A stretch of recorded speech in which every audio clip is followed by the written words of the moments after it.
வணக்கங்க. இன்றைக்கி வந்து பார்த்தீங்கன்னா பாலிட்டியில் எமர்ஜென்சி அது கொண்டு வந்திருக்கேன், பார்த்துடலாம். பாலிட்டி சார்ந்து தொடர்ந்து வீடியோ போட்டிருக்கோம் நம்ம சேனலில், ப்ளேலிஸ்ட்டில் பாலிட்டின்னு சொல்லிட்டு போட்டிருக்கேன், போய் பாருங்கள். சரிங்களா? நிறைய பேர் பார்க்குறீங்களா, சப்ஸ்கிரைப் பண்ணுறதில்ல, சப்ஸ்கிரைப் பண்ணுங்கள். உங்கள் குவாரிஸ் சொல்லுங்கள், என்ன மாதிரி வீடியோ வேணும்னு சொல்லுங்கள். அப்போ தான் நான் தொடர்ந்து வந்து பார்த்தீங்கன்னா வீடியோ போட முடியும். சரிங்களா? எமர்ஜென்சி இன் இந்தியா டிஎன்பிஎஸ்சி இது பார்த்தலாமா?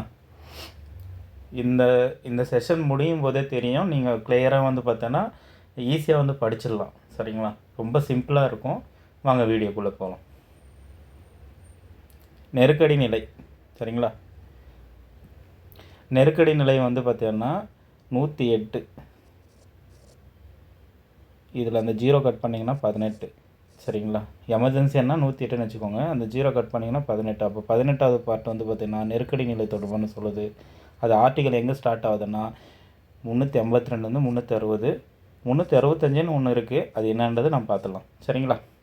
யார்கிட்டேருந்து எடுத்திருக்கோம் சோர்ஸ் அப்படின்னா, இந்திய அரசு சட்டம் இருக்குல்ல 1935, அது வந்து சில நிர்வாக விவரங்கள், நெருக்கடி சட்ட வகைகள் இதெல்லாம் எடுத்திருக்காங்க. வெய்மரில் வந்து பார்த்தீங்கன்னா என்ன எடுத்திருக்கோம், என்ன சொல்லியிருக்காங்கன்னா, நெருக்கடி நிலையின் போது அடிப்படை உரிமைகளை நிறுத்தி வைக்கிறது, அது மட்டும் வெய்மர்லேருந்து எடுத்திருப்போம். சரிங்களா? ஓகே, நெக்ஸ்ட் பார்க்கலாம். எமர்ஜென்சி வந்து பார்த்தீங்கன்னா தேசிய நெருக்கடி நிலை, மாநில நெருக்கடி நிலை, நிதி நெருக்கடி நிலைன்னு சொல்லிட்டு 3ஆக பிரிப்பாங்க. அதில் ஃபஸ்ட்டு தேசிய நெருக்கடி நிலை பார்க்கலாம். தேசிய நெருக்கடி நிலை 352 ஆர்டிக்கலில் தேசிய நெருக்கடி நிலை வந்து பற்றி கூறுகிறது, நேஷ்னல் எமர்ஜென்சி. இது 3 காரணங்கள் வைக்கிறாங்க. ஒன்று வந்து பார்த்தீங்கன்னா போராக இருக்கலாம். ரெண்டாவது வந்து பார்த்தீங்கன்னா வெளிநாட்டுடைய ஆக்கிரமிப்பு. மூணாவது வந்து ஆயுத கிளர்ச்சி. 1978க்கு முன்னாடி வரையும் இந்த ஆயுத கிளர்ச்சின்ற வார்த்தைக்கு பதிலாக உள்நாட்டு கலவரம், அதை உள்நாட்டு நெருக்கடி, இன்டர்னல் டிஸ்டர்பன்ஸ் அப்படின்ற வார்த்தை தான் இருந்தது. இப்போ தான் அது ஆயுத கிளர்ச்சி அப்படின்றது மாற்றிருக்காங்க. சரிங்களா? நெக்ஸ்ட்டு பார்க்கலாம். அதாவது தேசிய நெருக்கடி நிலை என்னென்ன காரணம், ஒன்று இன்னொன்று எக்ஸ்டர்னல் அக்ரெஷன், வெளிநாட்டு ஆக்கிரமிப்பு, இன்னொன்று ஆயுத கிளர்ச்சி. இதுக்கு முன்னாடி வந்து பார்த்தோன்னா உள்நாட்டு நெருக்கடி, அதாவது உள்நாட்டு இன்டர்னல் டிஸ்டர்பன்ஸ்ன்ற வார்த்தை இருந்தது. ஆயுத கிளர்ச்சிக்கு பதிலாக 1978க்கு முன்னாடி வரையும். சரிங்களா? அடுத்து பார்த்துடலாம். இதுவும் டிஎன்பிசியில் கேட்டதுங்க. ஓகே, 44வது சட்ட திருத்தத்தின்படி மாற்றிருப்பாங்க. பின்னாடி வந்து பார்த்தோன்னா சட்ட திருத்தத்தை பேஸ் பண்ணியிருக்கோம், அதை பார்த்துடலாம். தேசிய நெருக்கடி நிலையினுடைய வகைகள், டைப்ஸ்ன்னு பார்த்துடலாம். தேசிய நெருக்கடி வந்து 2 வகைப்படும். ஒன்று வந்து பார்த்தோன்னா எக்ஸ்டர்னல் நேஷ்னல் எமர்ஜென்சி, இன்னொன்று இன்டர்னல் நேஷ்னல் எமர்ஜென்சி. ஒன்று வெளிப்புற நெருக்கடி நிலை, இன்னொன்று உட்புற எரிகள். இது வந்து டிஎன்பிஎஸ்சியில் குரூப் 4ல் கேட்ட கொஸ்டின் தான். சரிங்களா? இதில் வந்து பார்த்தீங்கன்னா இதில் எக்ஸ்டர்னல் வந்து வெளிநாட்டு ஆக்கிரமிப்பு, இதெல்லாம் வந்து பார்த்தீங்கன்னா வெளிப்புற தேசிய நெருக்கடி நிலை சேரும். ஆயுத கிளர்ச்சின்னு சொன்னல, அது மட்டும்தான் வந்து பார்த்தீங்கன்னா இன்டர்னல் வந்து பார்த்தீங்கன்னா வரும், உட்புற தேசிய நெருக்கடி நிலை வரும். சரிங்களா? இப்போது அறிவிக்கும் பகுதிகள்னால் இது எப்படி அறிவிக்கலாம்னா, இந்தியா முழுமையும் அறிவிக்கலாம் எமர்ஜென்சி. இல்லை பிரச்சனைக்குரிய ஒரு பகுதி, ஜம்மு காஷ்மீர் மட்டும் பிரச்சனையா, அந்த ஜம்மு காஷ்மீர் மட்டும் வந்து ஒரு பகுதிக்கு மட்டுமும் அறிவிக்கலாம். சரி, பிரகடனப்படுத்துறது யாருங்க, எப்படி பண்ணுறாங்க அப்படின்னா, கேபினெட் இருக்குங்களா, முக்கிய குழு, அந்த கேபினெட் மினிஸ்ட்ரி எழுத்துப்பூர்வமாக எழுதி கொடுத்தா அதை பேஸ் பண்ணி குடியரசுத் தலைவர் பிரகடனப்படுத்துவார். சரிங்களா? பிரகடனப்படுத்த அதிகாரி இவர் தான், ஆனால் யார் பரிந்துரைப்பாங்கன்னா கேபினெட்டுடைய பரிந்துரையின்படி. சரிங்களா? சரி, இதுக்கான ஒப்புதல் எப்படி பெறுவாங்க அப்படின்னா, குடியரசுத் தலைவர் பிரகடனப்படுத்திட்டாருங்க, தேசிய நெருக்கடி நிலையும் வந்துச்சு. இப்போ நாடாளுமன்றத்தில் போத் ஹவுஸும் ஒப்புதல் பெறணும், குடியரசுத் தலைவர் 1 மந்தில் ஒப்புதல் பெறணும் அப்படின்னு சொல்கிறாங்க. ஆனால் ஸ்பெஷல் மெஜாரிட்டியில் நிறைவேற்றணும் அப்படின்னு சொல்லியிருக்காங்க. இது 3மே வந்து பார்த்திங்கன்னா தெரிஞ்சிக்க வேண்டிய விஷயந்தான். சரிங்களா? 1 மந்தில் பண்ணணும், ஆனால் மாநில நெருக்கடிக்கும் நிதி நெருக்கடியும் மாறும். சரிங்களா? நம்ம டேபிளர் போட்டு ஈஸியாக சொல்லித்தரேன், பார்த்துடலாம். சரி, சப்போஸ் நீட்டிக்கணும் அப்படின்னா ஈராவை ஒப்புதல் அளித்தால் அடுத்த 6 மாதம் வரையும் தேசிய நெருக்கடி நிலையை வந்து அமல்படுத்தலாம். 6 மாதத்துக்கு மேலே நீடிக்கணும் அப்படின்னா திருப்பி பார்லிமெண்ட்டுக்கிட்ட ஒப்புதல் பெறணும்.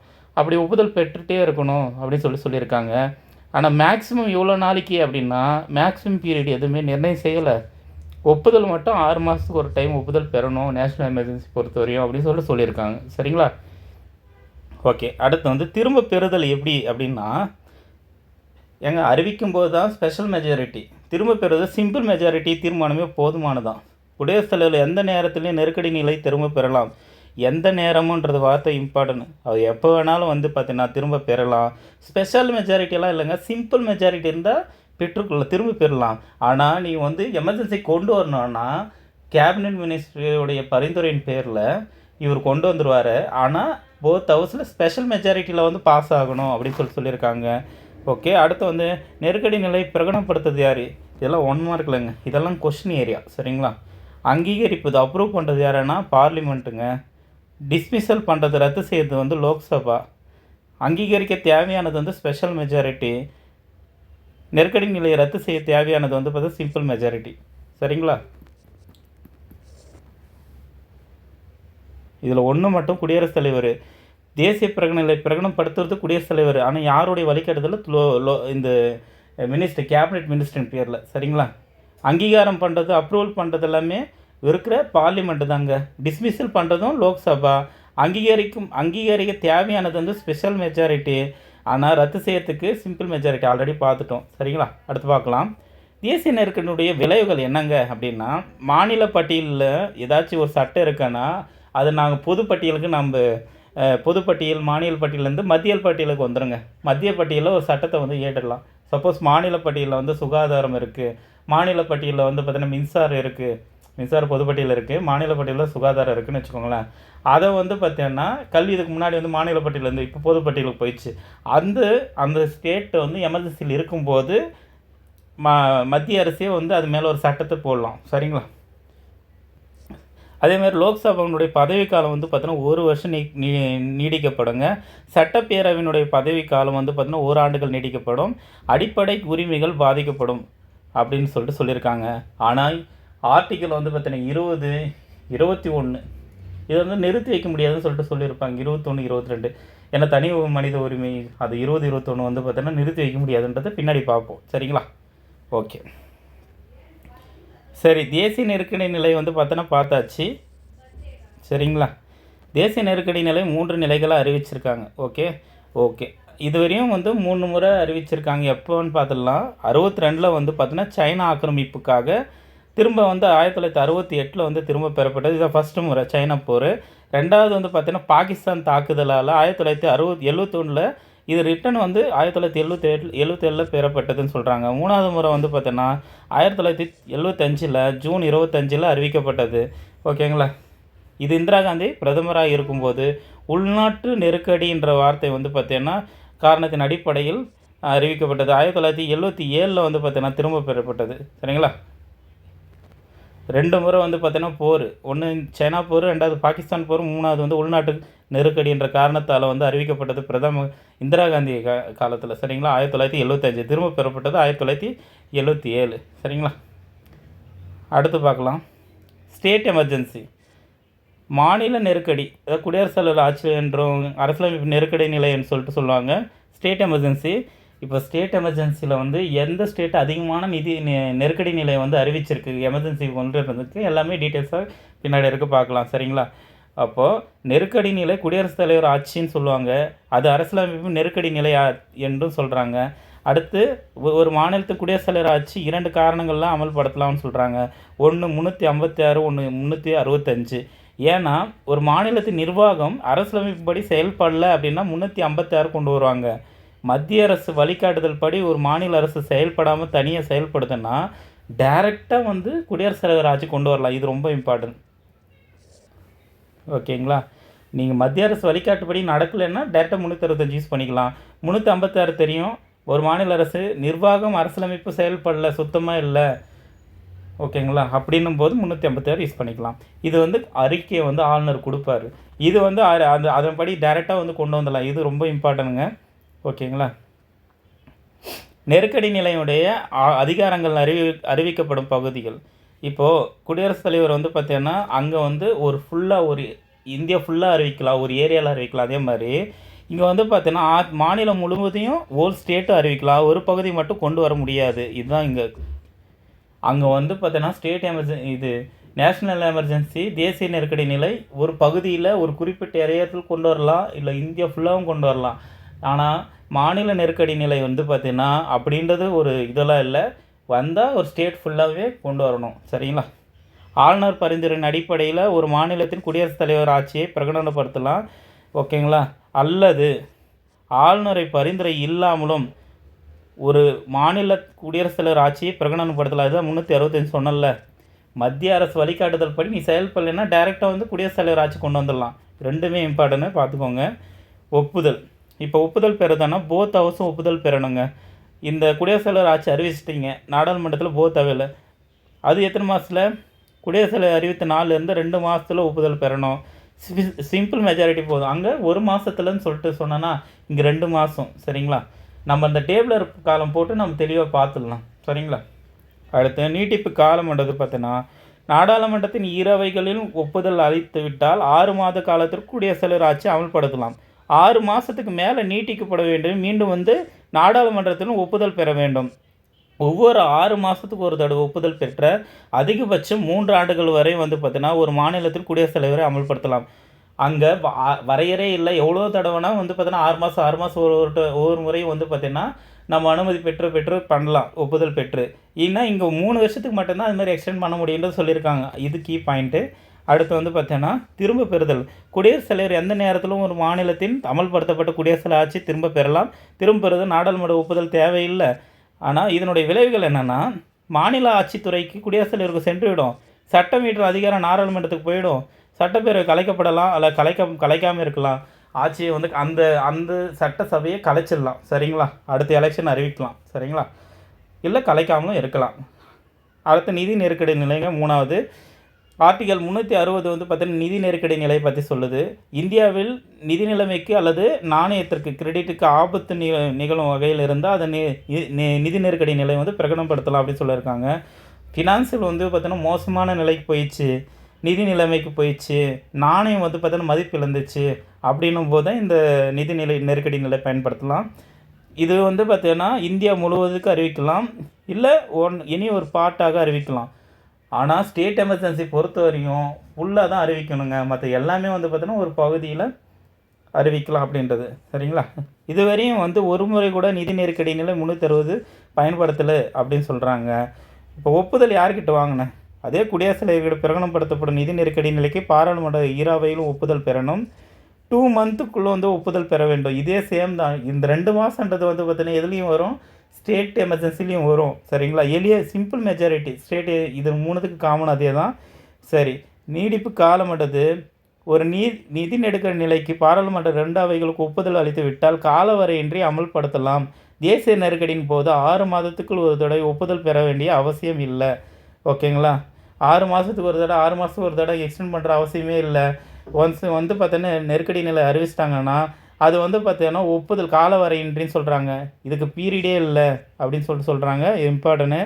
திரும்ப பெறுதல். குடியரசுத் தலைவர் எந்த நேரத்தில் நிதி நெருக்கடி நிலை பெறலாம். நிதி நெருக்கடி பெறுவதற்கு பாராளுமன்றத்தில் ஒப்புதலும் தேவையில்லை. இப்போது நிதி நெருக்கடி நிலைக்கு மீண்டும் வந்து திரும்ப பெற லோக்சபாவை வந்து ஒப்புதலுடைய நிதி நெருக்கடி நிலைக்கு தேவையில்லை, அவசியமே இல்லை அப்படின்னு சொல்கிறாங்க. அவரே நினச்சா பண்ணிக்கலாம், அதுக்கு டைம் பீரியட் இல்லை. சரிங்களா? ஒவ்வொரு 6 மாதத்துக்கும் வந்து பார்த்தீங்கன்னா நீங்கள் வந்து பர்மிஷன் இது பண்ணணும், மெஜாரிட்டி காட்டணும் அப்படின்றதெல்லாம் இல்லை. நிதி நெருக்கடி நிலை வந்து குடியரசுத் தலைவர் தெரிஞ்சிச்சுன்னா அது பண்ணலாம். சரிங்களா? ஏன்னா அவர்கிட்ட வந்து அவசர காலம் வந்து பார்த்தோன்னா நிதி உதவி ஆர்டிக்கல் வந்து பார்த்தீங்கன்னா நம்மளுக்கு கன்சல்டிகேட் பண்ணி எல்லா கவர்மெண்ட் ஸ்டாஃபுக்கு வந்து பார்த்தீங்கன்னா எந்த ஃபண்டில் போகுது, தொகுப்பு நிதியிலேருந்து போகுது. சரிங்களா? எமர்ஜென்சி ஃபண்டுன்னு ஒன்று இருக்குது. அந்த எமர்ஜென்சி ஃபண்டு யார்கிட்ட இருக்கும்? குடியரசுத் தலைவர்கிட்ட தான் இருக்கும். சரிங்களா? குடியரசுத் தலைவர் சைன் போட்டான்னா அந்த எமர்ஜென்சி ஃபண்டு பயன்படுத்திக்கலாம். சரிங்களா? அப்படி இருக்கும்போது அவர் தான் அந்த ஃபுல் சப்போர்ட், அந்த ஃபண்டை பொறுத்தவரையும் அவர் தான். சரிங்க. நெருக்கடி நிலையில் நிதி நெருக்கடி நிலை இருக்குது. அப்போ என்ன பண்ணுவாங்கன்னா யாருடைய சம்பளம்லாம் குறைப்பாங்க அப்படின்னா மாநிலத்தில் நிதி மற்றும் நிதி மசோதாக்கள் தனது பார்வைக்கு அனுப்பி வைக்குமாறு குடியரசுத் தலைவர் வந்து உத்தரவிடலாம். சரிங்களா? அதே மாதிரி ஒரு மாநில அரசு நிதி நிர்வாகம் மத்திய அரசின் கட்டுப்பாட்டுக்குள் சென்றோம். உங்கள்கிட்ட ஃபண்டிங்கிட்டு என்ன ஸ்டேட் கவர்மெண்ட்டுடைய ஃபினான்ஸ் ஃபுல்லாகவே சென்ட்ரல் கவர்மெண்ட்டுக்கு போயிடும். அது யார் பார்வையிடணும்? குடியரசுத் தலைவர்கிட்ட போயிடும். நிதி நெருக்கடியின் போது பின்னொரு சம்பளங்கள் குறைக்கிறாங்க. மத்திய அரசு ஊழியருடைய சம்பளம் போயிடும், மாநில அரசு ஊழியர் சம்பளம் போயிடும், உச்சநீதிமன்றம் உயர்நீதிமன்றம் எங்களுடைய ஃபண்டு சம்பளம்லாம் குறைஞ்சிடும். இந்த நெருக்கடியின் போது இதுவரையும் வந்து பார்த்தீங்கன்னா ஒரு முறை கூட இந்த ஃபினான்சியல் வந்து பார்த்தீங்கன்னா எமர்ஜென்சி இதுவரையும் போட்டதில்லை. சரிங்களா? ஓகே. இதுவரையும் பார்த்தீங்கன்னா தேசிய நெருக்கடி நிலை, மாநில நெருக்கடி நிலை, நிதி நெருக்கடி நிலை 3 எமர்ஜென்சி பார்த்தாச்சு. சரிங்களா? இது தொடர்பான சட்ட திருத்தங்கள் சப்போஸ் அதில் கேட்கலன்னா இதில் கேட்கலாம். சரிங்களா? 38வது சட்ட திருத்தம் என்ன சொல்லுதுன்னா 1975 எந்த நேரத்திலும் ஒன்றுக்கு மேற்பட்ட நெருக்கடி நிலை குடியரசுத் தலைவர் பிரகடனப்படுத்தலாம். ஒரே நேரத்தில் இப்போ ஒரே நேரத்தில் வந்து பார்த்தீங்கன்னா ஒரு 2க்கு மேற்பட்ட நெருக்கடி நிலைகளை வந்து குடியரசுத் தலைவர் பிரகடனப்படுத்தலான்றது 38/1975 சொல்லுது. 42 சட்ட திருத்தம் 1976 மினி கான்ஸ்டியூஷன் சொல்லுவாங்க. இது என்ன சொல்கிறாங்கன்னா தேசிய நெருக்கடி நிலை இந்தியாவின் ஒரு பகுதிக்கு அறிவிக்கலாம், ஒரு சின்ன பகுதி எனி பார்ட்டு மாநிலத்தில் குடியரசுத் தலைவர் ஆட்சி நீடிக்கும் 6 மாதத்துக்குள் இருந்து 1 வருஷத்துக்காக உயர்த்தப்பட்டது அப்படின்னு சொல்கிறாங்க. இப்போ அது முன்னாடி 6 மாதமாக இருந்தது, இப்போ 1 வருஷமாக உயர்த்தப்படுகிறது. ஆனால் 3 வருஷம் வரை இந்த மாதிரி பார்த்தீங்கன்னா எக்ஸ்டெண்ட் பண்ணிக்கலாம் அப்படின்னு சொல்லியிருக்காங்க. 3 வருஷம் வரை மெஜாரிட்டி காட்டி எக்ஸ்டெண்ட் பண்ணிக்கலாம் அப்படின்னு சொல்லியிருக்காங்க. 44வது சட்ட திருத்தம் 1978 உள்நாட்டு நெருக்கடின்ற வார்த்தை நீக்கப்பட்டு ஆயுத கிளர்ச்சின்ற வார்த்தை சேர்க்கப்பட்டது. ஆல்ரெடி நம்ம பார்த்தது தான். அது வந்து 44வது சட்ட திருத்தம் 1978 நெருக்கடியின் போது 20ம் 21 நிறுத்தி வைக்க முடியாதுன்னு சொன்னல. 2021 நிற்காது, அது கண்டிப்பாக இருக்கும். சரிங்களா? தனி மனித சுதந்திரம் இது 20 வந்து பார்த்தீங்கன்னா நீங்கள் கமெண்டில் சொல்லுங்கள். சரிங்களா? திரும்ப பார்த்துக்கோங்க.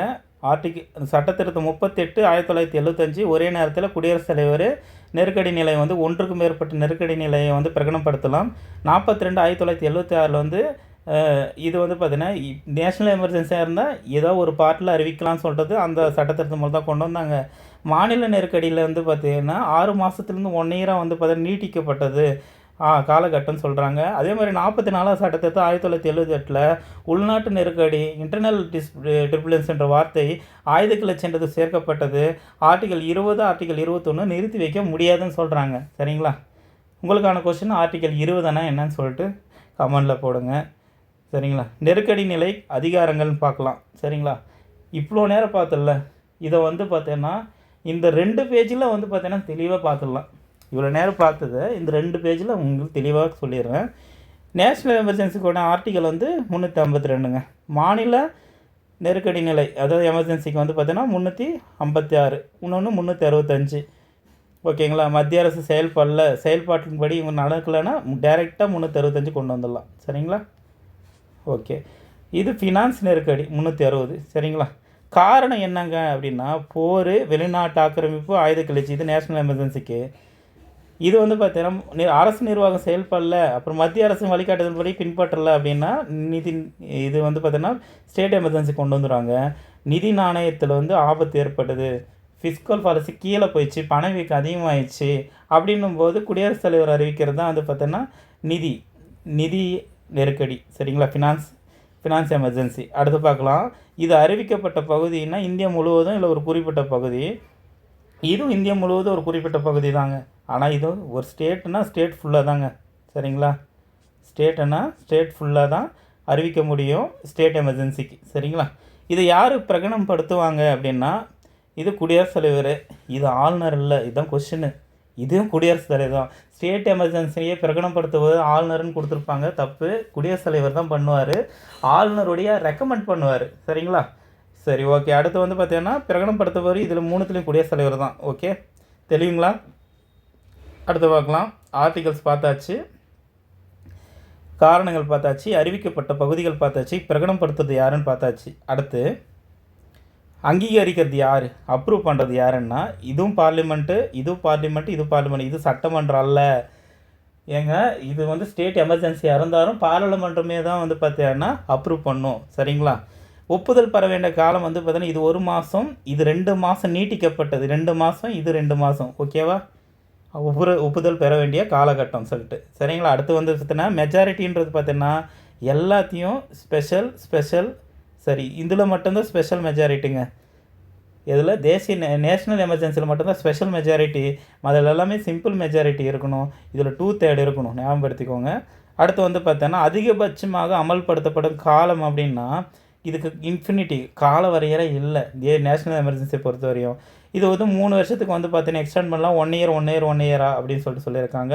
இதுவும் கால வரை இன்றி இல்லை அப்படின்னு சொல்லியிருக்காங்க. ரத்து செய்கிற அதிகாரம் வந்து யாருக்கு இருக்குன்னா குடியரசுத் தலைவர், இதையும் குடியரசுத் தலைவர் தான், இதுக்கு ஆளுநர் இல்லை, குடியரசுத் தலைவர் தாங்க. சரிங்களா? அடுத்து பார்க்கலாம்.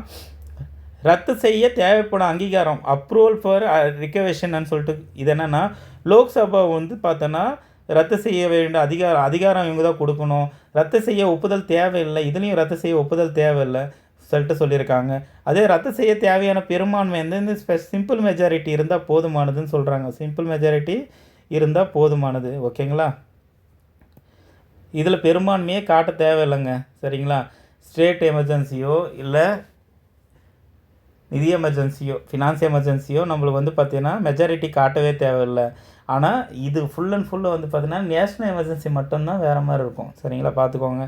இதுவரையும் அறிவிக்கப்பட்ட தேசிய நெருக்கடி நிலை ஆல்ரெடி தெரியும். 62 சைனா போர், 71 பாகிஸ்தானு, 75 வந்து பார்த்தோன்னா உள்நாட்டு கலவரன்றதாலும் அறிவிச்சிருப்பாங்க. தமிழகத்தில் இதுவரையும் 4 முறை அறிவிச்சிருக்காங்க தேசிய நெருக்கடி நிலை, அது மாநில நெருக்கடி நிலை. அதே வந்து பார்த்தீங்கன்னா இதுவரையும் வந்து பார்த்தோன்னா நிதி நெருக்கடி நிலை அறிவிச்சதே இல்லை. சரிங்களா? ஓகே. இது வந்து பார்த்தீங்கன்னா உங்களுடைய சோர்ஸுக்காக நான் எடுத்துகிட்டு வந்திருக்கேன். சரிங்களா? நம்ம அண்டை ஸ்டேட்டுக்கு மட்டும் பார்த்துலாம். ஆந்திரா வந்து பார்த்தீங்கன்னா 2 முறை பிரகடனப்படுத்துறது 54, 73 பண்ணியிருக்கு. சரிங்களா? அருணாச்சல பிரதேசம், கோவா, பீகார் வந்து 7 முறை பண்ணியிருக்கு. சரிங்களா? மணிப்பூர் 7 முறை பண்ணியிருக்கு. பஞ்சாப் கேட்டிருக்காங்க. பஞ்சாப் வந்து பார்த்தீங்கன்னா 8 முறை ஸ்கூல் புக்கில் கொடுத்துருப்பாங்க டேட்டா, அப்டேட்டட் டேட்டா, அது பார்த்துக்கலாம். சரிங்களா? தமிழ்நாடு மட்டும் பார்த்துக்கோங்க. எந்தெந்த தடவை வந்து தமிழ்நாடு வந்து பார்த்தீங்கன்னா எமர்ஜென்சி கொண்டு வந்திருக்குன்றது பார்த்துக்கோங்க. 1976, 1980, 88, 1991 இந்த பீரியடில் யாரெல்லாம் வந்து பார்த்தீங்கன்னா சிஎம்மாக இருந்தாங்க அது பார்த்துக்கணும். இந்த பீரியடில் யாரெல்லாம் சிஎம்மாக இருக்காங்க பார்த்துக்கணும். கொஷின் ஏரியாங்க இது. சரிங்களா?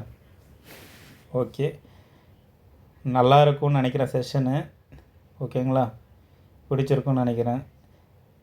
நம்ம பாலிட்டியிலேருந்து நிறைய வீடியோஸ் வந்துகிட்டே இருக்குங்க. தொடர்ந்து வீடியோ போட்டுட்டு இருக்கேன்.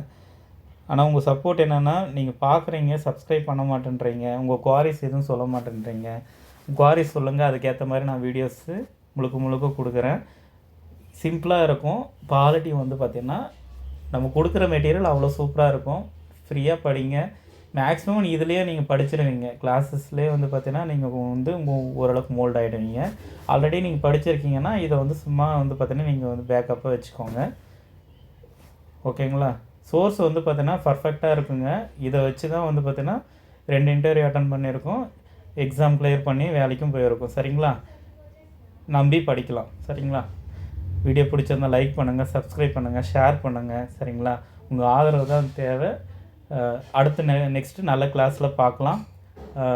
பாலிட்டி இன்றைக்கி வராது, அடுத்து நெக்ஸ்ட்டெல்லாம். ஓகேங்களா? நெக்ஸ்ட் பார்ப்போம். தேங்க்யூ.